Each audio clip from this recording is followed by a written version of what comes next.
has really shaken the world.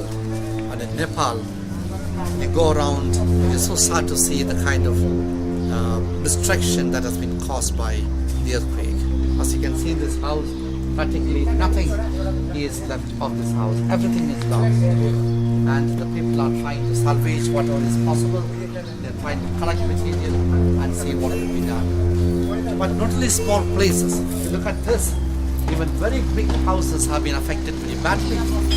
And this 3-story building just came collapsing. And you could imagine what would have been the plight of the people that is there. And everything is lost. Well, this is what we see around in Nepal after 10 days of the earthquake that has happened. मेरो घर दुईटा भत्किरहेछ दुईटा अब मेरो नयाँ घर बनाउनु पर्छ पुरै भत्के पनि अब बनाउने अब पर्छ नयाँ घर. This is a couple that has lost their house, which has been their only possession. Everything is lost. They look forward to your help to have a shelter to stay hereafter.